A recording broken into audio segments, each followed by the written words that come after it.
Elonia, money has a language, and in this video I want to show you the key terms in finance you need to know in order to pursue your financial freedom properly. And what do I mean by that? I'm sure you have heard the term knowledge is power. That's not true, because honestly speaking, it is the application of knowledge that is power. If ChatGPT, for instance, has all this data behind it, but it could not produce any meaningful information for any prompt we gave it, then what's the use of ChatGPT? So knowledge is not power, but the application of knowledge is power. That is why today you need to know some key words and some key terms, and then to know how they apply to your financial freedom journey. My name is Olajide Timileyin, and you are welcome to my channel. So let's start with these keywords in finance. Number one, and perhaps the most important, is cash flow. It's the money that comes into your account and flows out of your account. Cash flow. I think that's what the majority of us are solving for. It is what you get with your income. It is what you get when you get a salary. And it's the same thing that goes out when you are paying for a goods or services. But that's what they call outflow. And when it comes in, it's what they call inflow. You can be at a negative or positive cash flow. When you're at a negative cash flow, what do you think is happening? You are sending more money out than you are receiving. And when you're at a positive cash flow, more money are coming in than you are sending out. I understand you are like most Nigerians, which means when you receive one alert, you need to pay about 20 people before the end of the day. Most Nigerians are negative cash flow. What's your status? Let me know in the comment section. The second most important keyword you need to know is what I call assets, or what we call assets. Assets are important properties that you own. Robert Kiyosaki has confused all of us in the financial space by saying asset is whatever brings money into your pocket. That's not true. That's not asset. That's a distorted definition of asset. Assets are tangible property. This phone is an asset. This is also an asset. Okay. There's what they call liability too. Liability are what you owe others. As debt you owe others are liable things you need to pay every month. Your Netflix subscription is a liability. Some girlfriends are assets, some are liabilities, because you owe money every month, every day, for a week, for a year, for this, for that. So, of course, Robert Kiyosaki has confused you with assets too, which is everything that takes money out of your pocket. It's not always true. It is not a liability that takes money out of your pocket when it comes to the proper definition of liability. But this is personal finance world, and putting terms in a way that will be practical to your life is what is most useful. So, asset. Let's go back to that. Let's do some fingering in that space a little. Assets are everything that you own. Anything and everything that you own. Any meaningful thing that you own. And the reason why I want to double down on it is that the idea that asset is everything that takes money out of your pocket, and such, if you build a house, it's not an asset, it takes money out of your pocket because you do renovation and co, is not true. Yeah, that's why I want to double click on it. A house is not a liability, it's an asset. You can use it to secure loan in the bank.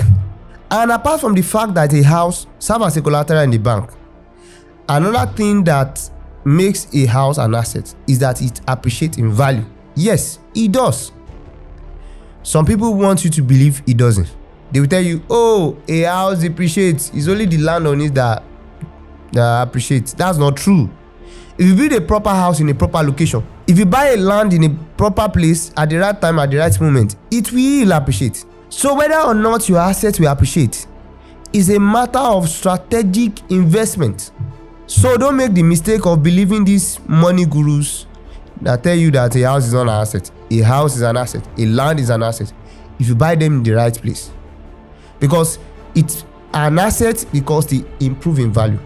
Although another word I want you to know is what they call depreciation and appreciation. You already can sense that from the conversation. Seems I'm rhyming there. You feel that rhyme? Depreciation and appreciation. You already cite that in the conversation. Okay, let's be serious. So things depreciate in their value. All assets, a laptop, a phone, this day, yeah. But the fact that it depreciates doesn't mean it's not a useful thing. That's what the money gurus don't want you to learn. And what do I mean that it doesn't mean it's not a useful thing? If you buy all your assets under a business, you can account for depreciation when you're filing your tax. Yes, you can account for depreciation on those assets when you're filing your tax. That's why depreciation is not something you run away from. It's not as if depreciation, it will depreciate. This camera will depreciate in quality over time. But it doesn't mean it's not useful right now. And it doesn't mean I cannot account for the depreciation while I'm filing my tax. Am I making sense to somebody? The next word I want you to pay attention to is what they call equity. For me, in finance, it's one of the most important words. And why do I say that? Equity is your percentage ownership in anything. You have equity in your wife and in your children. At a point, your daughter will become somebody's wife. At that point, you have lost a whole lot of equity. And that's why many tribes in Nigeria, especially the people from Imo State, they collect a whole lot of money from you before you take their daughter as a wife. So, equity, what it is in a financial term, is your piece ownership of a business, of a property, of an asset. What percentage of it is yours? That is your ownership, your equity. For me, I own a big percentage of KitKat. Oh, in case you don't know KitKat, sorry. It's my e-commerce platform where you can register and sign up and have a website. Am I advertising? Maybe, just a little bit. You can go to usekitkat.com, start to have a website for your business. And you are not just going to have a website, you are going to have a complete operating system that is going to run your business on automation. So equity.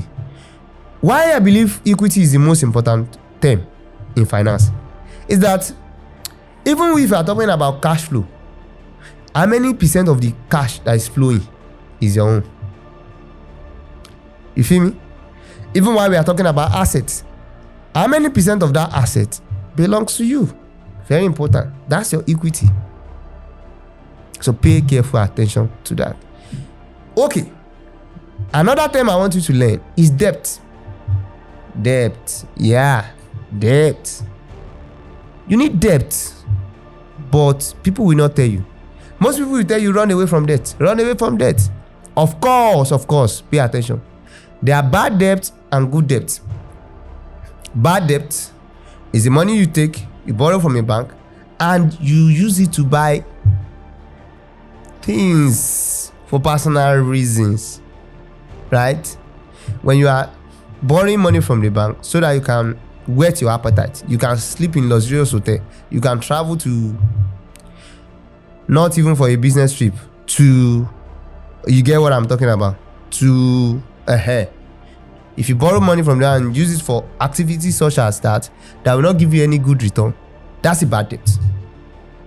But if you borrow money from the bank, from your friend, and you used it to create a business that will generate more than the interest on that loan, then you are making a good debt. You are using other people's money to finance your venture, to finance your personal progress, to invest. Let's say you are very good at investing in stock.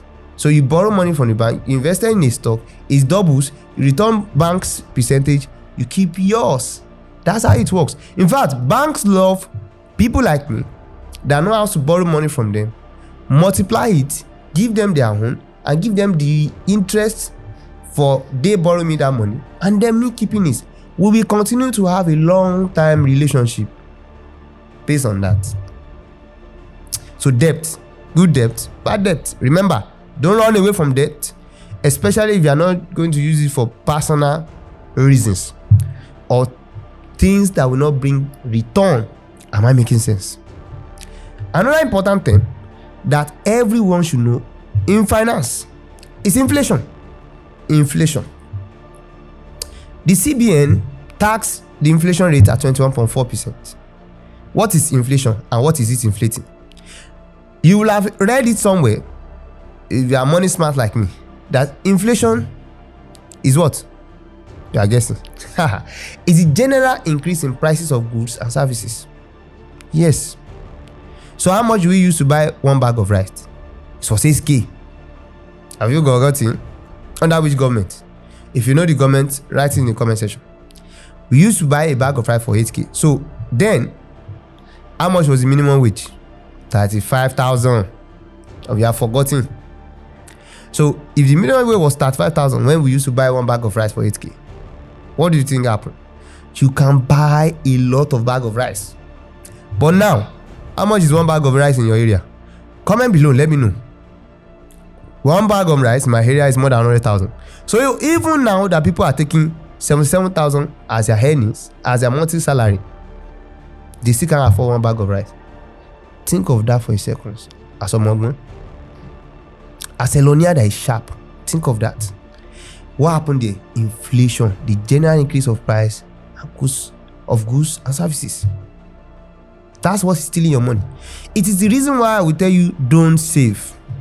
Don't save your money. Because no matter where you are saving your money, even if you put it in a treasury brand, it's just 20% per annum. And the inflation rate is 21.4%. Which means the inflation will chop your money. And even if the treasury bill is returning 20%, your treasury bill will still not do better than the inflation rate. You feel me? Yes. Because that way you'll be losing 1.4% every year, even if the treasury is returning 20% for you per annum. And you know, we don't trust government data like that. Of course, I use the realm of what is knowable because I don't like to manifest number. But if the government is saying the inflation rate is 21.4%, better think for yourself and rethink that number. So the last term I want to teach you today is what I call opportunity cost. Opportunity cost is one concept in economics that almost every other thing in economics will not make sense without the idea of opportunity cost. It's what we call alternative forgone. What you didn't buy, the option you didn't go for, that girlfriend you end up not marrying to marry your wife, that's your opportunity cost. Yes, the food you decided not to eat so that you can save money. Although, if you are following my content, you know I hate that idea. Eat. Because it is the food you eat that is going to save you. If I'm thinking what you are thinking, you are already thinking of Agbefo, the movie. I like you. Let us be serious. Opportunity cost. What are you losing right now by watching this video? What is out there that you're supposed to be doing, but you are watching this video instead? That's your opportunity cost. So when you decide to invest your money, whatever you invest in is what you go for. But your real cost is whatever else you decided not to invest in. So you must understand your opportunity cost. For instance, what you are losing by not watching videos like this or by not following this channel is that you'll be missing information like this. Impactful financial content that is going to enlighten you and show you how it works in the financial system. So, always been thinking, if I'm choosing to save my money, what's my opportunity cost? If I'm investing my money, what's my opportunity cost? If I'm buying real estate, what's my opportunity cost? What is out there that should have made me better money that I dish to focus on this thing? That's your opportunity cost. So, if you don't want to continue to live in regrets, you need to keep thinking about your opportunity cost. If you decide to spend your money lavishly today, forgetting you have a future, what's your opportunity cost? All the wonderful future you could have. And I'm sure you don't want to make that your reality. Do you? I hope you have learned something from this video. Yeah, this is Finance Friday. My name is Olajide Timilehin. I am known all over the internet as Alon Jobs. And I will continue to make fun financial content like this to enlighten you. I'll see you in the next one.